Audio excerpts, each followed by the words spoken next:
morning. Welcome to the Morning Momentum. This beautiful Wednesday, today being 27th of September. Let's take a look at the top stories making the headlines on the papers this morning. As usual, this is a daily compendium of local and international news, human interest stories, current affairs, and expert opinion. Let's start with the Standard newspaper. Ruto-Raila road to referendum. As national talks gain momentum, all indications are that many of the reform proposals touch on constitutional clauses that require a national referendum. What is the cost of taking the country to another plebiscite, and how is it likely to affect the political fortunes of President Ruto and Azimio leader Raila Odinga? That story is beefed up for you on page 2 and page 3 of the Standard this morning. On other news, we've been cornered by coffee cartels, says Gachagua. Deputy President Rigathi Gachagua has admitted that the government is facing a Herculean task in reforming the coffee subsector as cartels who have infiltrated government offices dig in. Unlike in the tea and dairy fields where there is marked progress, that story is beefed up for you on page 4. In county news, counties stuck with 165 billion in pending bills. That story is beefed up for you on page 7. In business news, pain as shilling edges towards 160 shillings dollar. That story is also beefed up for you on page 19. On page 48, sports news, AFCON, Starlets triumph. That story is beefed up for you on page 48. Let's take a look at the top stories inside the Standard this morning. And we start with the civil society raises concern on tax burden, reject referendum push. In its presentation to Dialogue's team, LSK proposes polls for various seats held separately. Groups say referendum would be divisive and an extra burden to the ailing economy. That story is on page 2. On page 3, Ruto-Raila team may be headed BBI way. Some notable proposals to the National Dialogue Committee require a referendum. Ruto led opposition to push for a referendum by Raila and President Kenyatta. That story is also on page 3. Let's take a look at page 4. Gachagua, we've been defeated by coffee cartels, but we will soldier on. DP says cartels are spreading propaganda about reforms and blackmailing the state. Worryingly, commercial millers whose licenses have been cancelled are laying off staff. That story is beefed up for you on page 4 of the Standard this morning. Let's take a look at page 6. Gun drama as water agency boss suspended and arrested. Board heads head of public services directive to send home chief executive officer. CEO Oruma in heated exchange with board members as he blames politics for his woes. That story is beefed up for you on page 6 of the Standard this morning. Let's take a look at page 7. County spending bills hit 165 billion Kenya shillings. Now, the Controller of Budget report on 2022-2023 says Nairobi has highest bill at 107.33 billion shillings. Counties increased spending on recurrent expenditure but reduced development budget. That story is beefed up for you on page 7 of the Standard this morning. On page 8, coast leaders push for bigger stake in 2 ports. They want to be part of the process to secure jobs for locals and share the revenue. Governor says the people of Mombasa have not benefited from the port. That story is beefed up for you on page 8 of the Standard this morning. We take a look at page 10. Squatters denied 3,900 acres of forest land after 3-decade battle.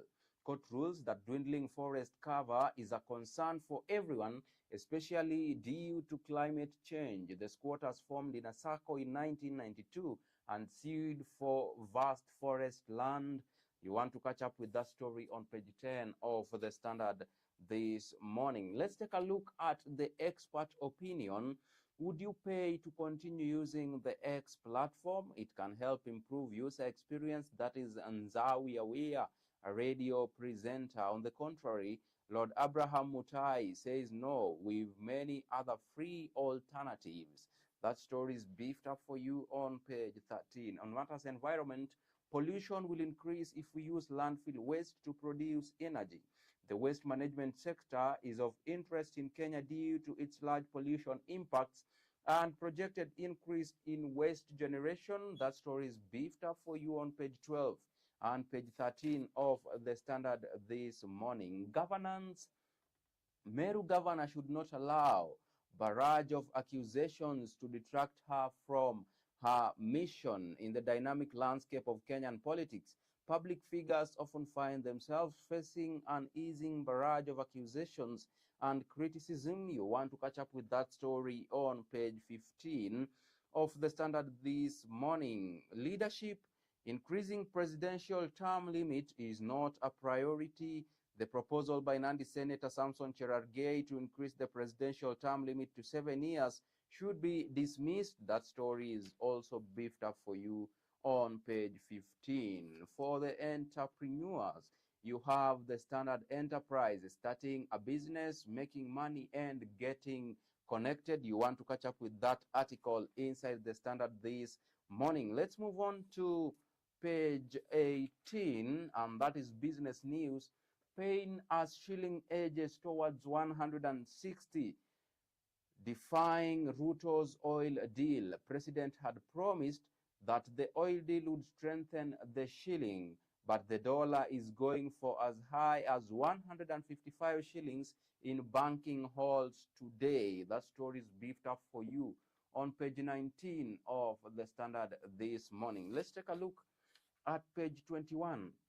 Still business news. National Oil to unveil strategic investor in 5 billion revamp deal. Conclusion of pact is expected to enable state-owned oil marketer to exercise its right to import a third of petroleum products for the country. The firm has been experiencing a debilitating cash crunch that has seen it lose market share. That story is beefed up for you on page 21. Regulation, why you risk fines for data privacy breach. In figures, 4.5 million is the amount of money the data regulator has fined a school for posting a minor's picture without parental consent. That story is beefed up for you on page 21. On page 22, Shikesedi tells UN peacekeepers to leave the DRC. Demonstrations against peacekeepers have turned bloody. Parts of the DRC are almost overrun by armed militias. That story is beefed up for you on page 22 of the Standard this morning. Let's shift gears and take a look at sports news. And we start with GSU pipeline keen to retain national titles. National volleyball playoffs are set for next week at Kasarani Gymnasium. The winners will earn tickets to represent the country at the Continental Showpiece. That story is beefed up for you on page 29. In boxing, Okwiri ready for Mwakinyo test in Dar as he prepares to earn a world title fight. World Alliance Boxing Association Africa Supreme Middleweight Champion Rayton Okwiri is ready for another win against Hassan Mwakinyo of Tanzania on Friday. That story is beefed up for you on page 29. Let's take a look at athletics. Who will blink first? Sunday's Eldoret City race. North Rift Counties, Uasin Gishu and Nandi are sponsoring athletes eyeing glory. The race starting at White Highlands Inn and ending near the Zion Mall will be live on KTN News. Rugby, why sacking Jones is the worst thing Australia can do. Sacking Eddie Jones would be the worst thing Australia could do despite their troubles at the Rugby World Cup, says former captain Sterling Mortlock. That story is beefed up for you on page 30. On page 31, Kipyegon and Cheruiyot to battle Ethiopians in Riga. The record-breaking trackster will take on world silver medalist Dirbol on her road racing debut. They turn their attention to the mile at the World Athletics Road Running Championships on Sunday. That story is beefed up for you on page 31. EFL, will Arsenal withstand Brentford test? An all Premier League EFL Cup third round affairs takes place at the Community Stadium tonight as Brentford host Arsenal in a midweek London derby. That story is beefed up for you on page 31. On the cover page of the Standard this morning, Harambee Starlets chase Lionesses out of town. Substitute Shilwatso scored as Kenya tied the scores 1-1 on aggregate. Kenya knocked out Cameroon 4-3 in penalties to storm out second round. That story is beefed up for you on page 32. With that story of Harambee Starlets, we take a quick break and then we come back with the top stories on the Daily Nation. Keep watching Younib TV. Remember, you can interact with us via our socials at Younib_TV on Instagram, Younib Media TV on Facebook. You can also send in your sentiments via our SMS line 0719144144. Use the hashtag The Morning Momentum. See you on the other side of this broadcast.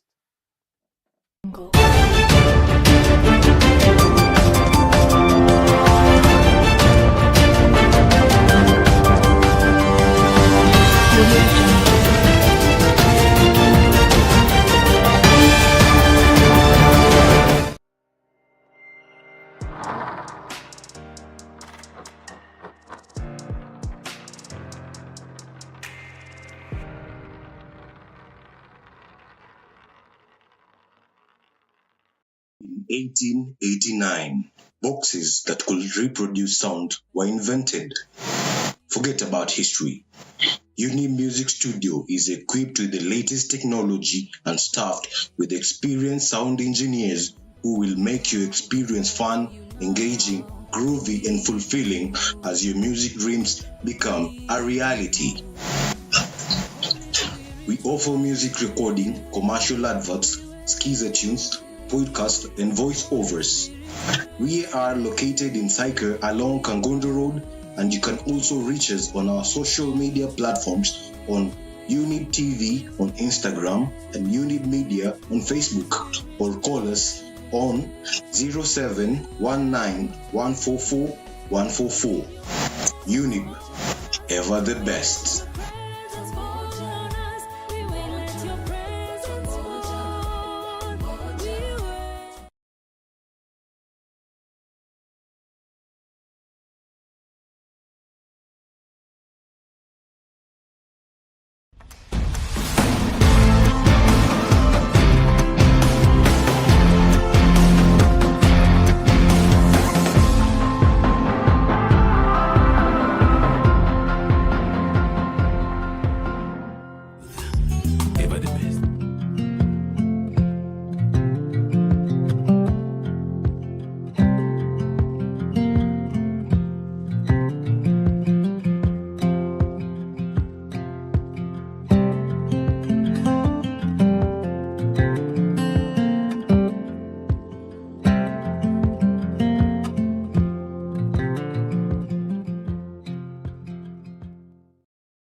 Welcome back to the Morning Momentum. If you are just joining the conversation, you are still rolling with the host with the most. Alfonsoh is my name. Use the hashtag The Morning Momentum to be a part of this conversation. Let's take a look at the top stories inside the Daily Nation this morning.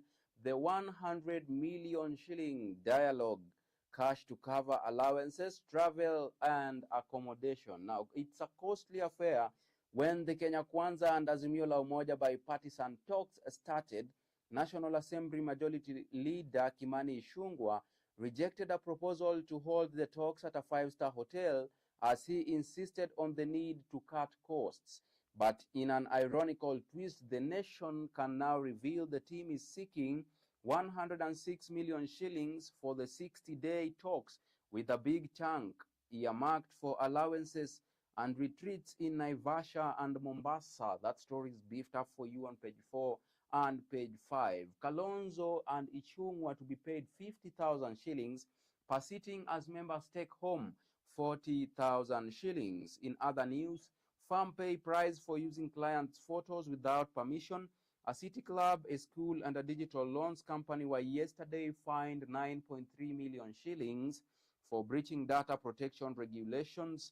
We'll take a look at that story on page 3. Audit Nanok on the spot, over 5 billion shillings ghost pending bills.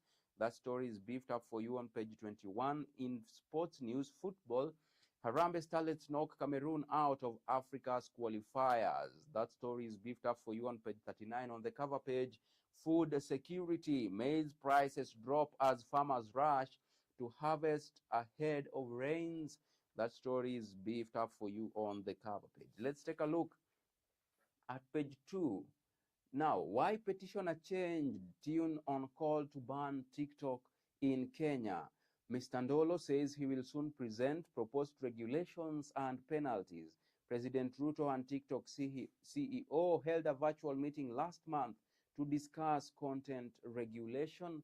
That story is beefed up for you on page 2 of the Daily Nation this morning. On page 3, club to pay a big fine for posting photos of its customers online. Revealer found his photo on social media, and when he tried to trace the source, he found it on club's Facebook page. The series of pictures and videos showing people having a good time has left Kavira Lounge starting at 1.8 million shillings loss. That story is beefed up for you on page 3. Let's take a look at page 4. Ruto Raila talks to gobble up 106 million of taxpayers' cash. Now, the National Dialogue Committee co-chairs Kalonzo Musyoka and Kimani Ichung'wa are entitled to an allowance of 50,000 Kenya shillings per sitting. Big chunk of the millions earmarked for allowances to members of the talks team and to facilitate retreats in Naivasha and Mombasa. That story is beefed up for you on page 4 and page 5. Still on page 5, impeachment. Nyaribo to know his fate next week. County chief's troubles started after he fired his health minister. Speaker adjourns impeachment motion against Nyamira governor to next Tuesday. That story is beefed up for you on page 5. We take a look at page 6. Kenya pays first 35 billion shillings in fuel deal. Oil deal was meant to reduce monthly demand for dollars and reduce the rate of depreciation of Kenya shilling. Country has so far received 34 cargoes of petrol, diesel, and kerosene in the government-to-government deal. In numbers, 6 grace period in months that Kenya got before it starts paying for fuel supplied in government-to-government deal. 22%, the Kenya shilling has depreciated against the dollar by this much in the last 1 year. That story is beefed up for you on page 6. On page 7, EACC asks for more funds to slay corruption dragon.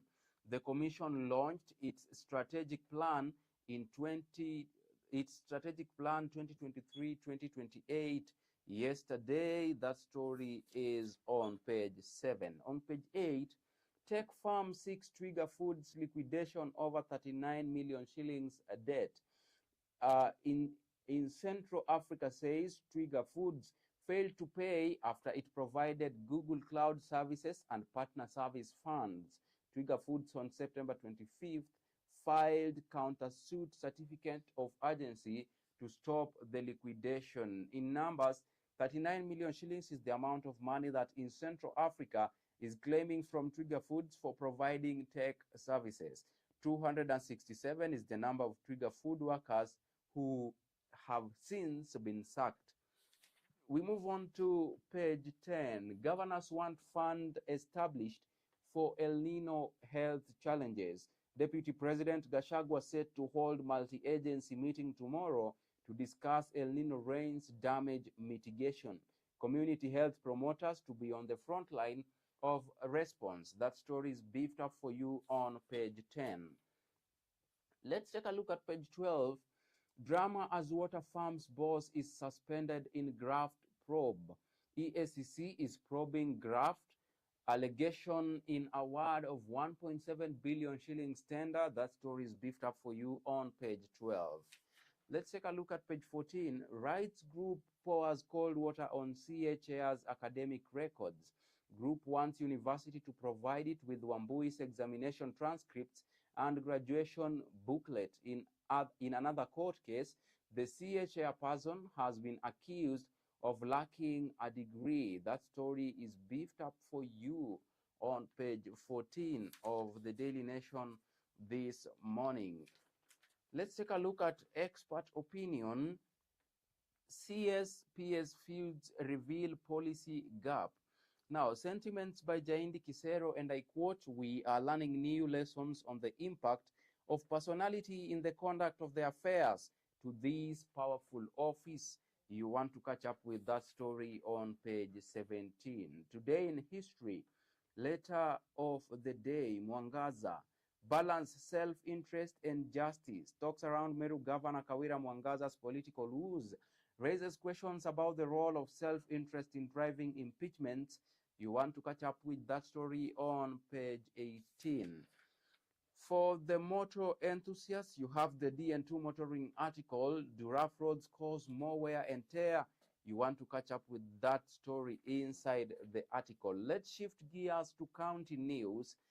Audit shows Turkana bills were inflated by 5 billion shillings. Senators call on Anti-Corruption Commission to investigate malpractices. The current governor tells Senate committee he inherited a completely rotten system. In numbers, 3.8 million shillings is the amount county spent on local travel and per diems in 2020-2021 fiscal year. In Isiolo County, 4 suspects held as detectives recover explosives. That story is also beefed up for you on page 21. Briefly, in Mombasa County, man arrested for stabbing a lover. In Embu County, officer charged with murder. In Taita Taveta, residents want park deal in law. You want to catch up with those stories on page 21. On page 22, keep off Kavira ouster. Ward representatives tell Gashagwa and Kindiki. That story is beefed up for you on page 22. That is in Meru County. In Kilifi, cult death suspects to remain in police cells for 5 days. In other news, woman's disappearance linked to fight over land leased to gold farm. That is in Nandi County. Now, police are probing whether case is linked to the leasing of land to Karebe Gold Mining Limited. That story is beefed up for you on page 22. Let's take a look at international news now. Shisekedi declares a new war on M23 group. Government officials accuse the rebels of going against recommendations of East African Community head of state. War and peace, Congolese authorities say country's military is ready for any eventuality. That story is beefed up for you on page 24. Briefly, in Juba, killing of aid staff condemned. UN humanitarians have condemned the killing of 2 aid truck drivers and injury to a third in South Sudan. In Tunis, migrants die in Tunisia accident. A road accident in central Tunisia has killed 9 people, including 8 sub-Saharan migrants, authorities say. In Ogado, in Burkina Faso suspends French outlet. The junta in Burkina Faso has suspended French news outlet Jeune Afrique Sprint and online operations in the country, accusing it of seeking to discredit the military. That story is beefed up for you on page 24. Let's take a look at page 27. Date farming struggles in Sudan's decimated economy. Along with insecurity, fuel shortages have severely hindered transport of goods. That story is beefed up for you on page 27. Briefly, in Lusaka, Lungu warned against political jogging. We are also in Toronto. Sikhs hold anti-India protests in Canada. In South Korea stages first parade in a decade. In Beirut, 25 dead as loyalist Kurdish forces clash. You want to catch up with those stories on page 27. Let's shift gears to business news this morning inside the Daily Nation. Now, cheaper multilateral loans now top Kenya's debt.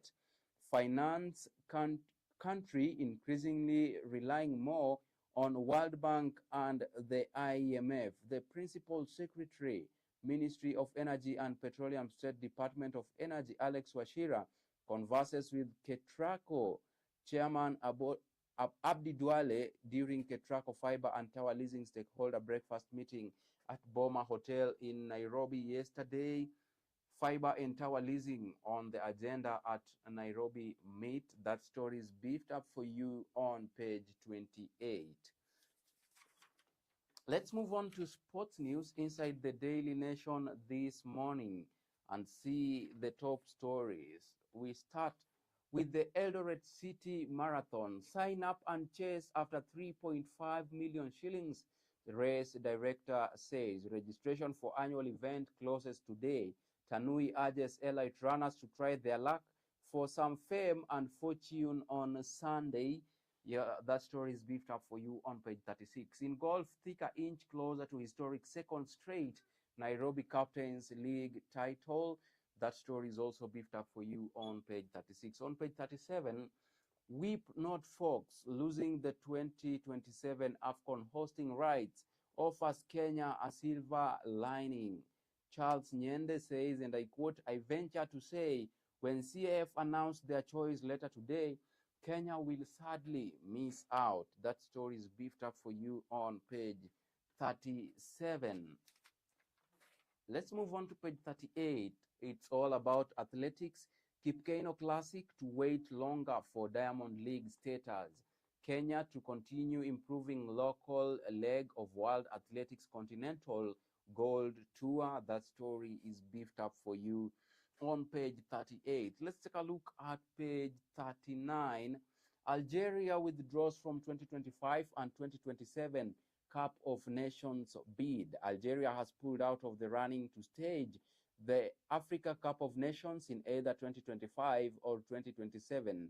The Algerian Ball Federation, FAF, said yesterday before the announcement of the host nation for the two tournaments. That story is beefed up for you on page 38. Also in football, this is all about the 2024 Women's Africa Cup of Nations.